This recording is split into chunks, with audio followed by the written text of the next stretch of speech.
Zee 24 तास एक पाऊल पुढे।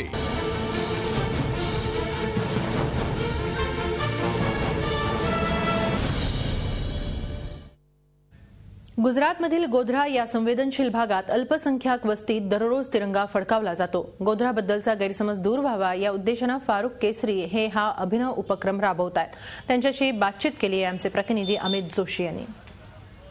15 ऑगस्ट आणि 26 जानेवारीला सन्मानाने देशभर तिरंगा फडकावला होतो।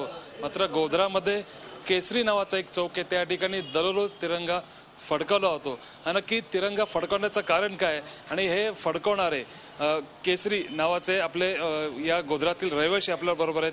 काय सांगाल, आप क्या बताएंगे इस तिरंगा आप जो यहाँ पे हर रोज लगाते हैं उसका मकसद क्या है? इसका मकसद एक ही था कि वो यहाँ के वो जो ऐसा विस्तार समझते थे कि ये खराब है, तो हमारे वो जो ब्रह्मभट्ट कलेक्टर साहब ने बताया कि ये आप यहाँ का यानी जो आदमी अच्छे है और सब अच्छा है तो लोग खराब क्यों समझते हैं, तो आप यहाँ झंडा फरका के इनको दिखा दो कि हम ऐसे नहीं है, हम भी राष्ट्रीय इंसान है और चुस्त हिंदुस्तानी। ऐसा राष्ट्रध्वज सुबह अपने सूर्य उगने के बाद चढ़ाओ और सूर्यास्त के पहले उतार दो, तो सबको लगेगा कि भाई यहाँ ऐसा है नहीं, जो आप दूसरी जगह ऐसा समझते हैं ऐसा नहीं है।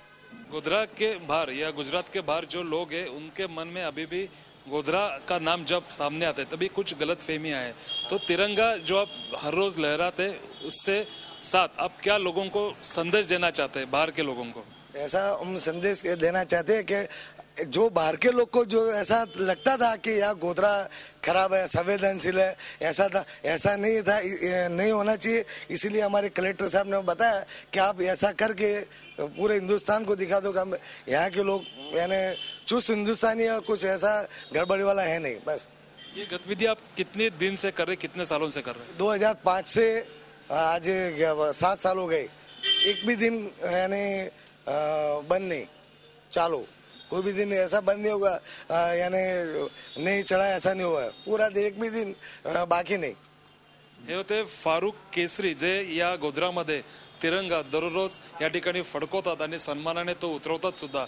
एक प्रकारे गोध्रामध्ये सर्व काही शांत असल्याचा एक प्रकारचे संदेश ते देण्याचा प्रयत्न करत आहेत आणि हिंदू मुस्लिम यामध्ये एक प्रकारची एकता आहे, ऐक्य आहे हे दाखवण्याचा ते या ठिकाणी प्रयत्न करताना दिसत आहेत।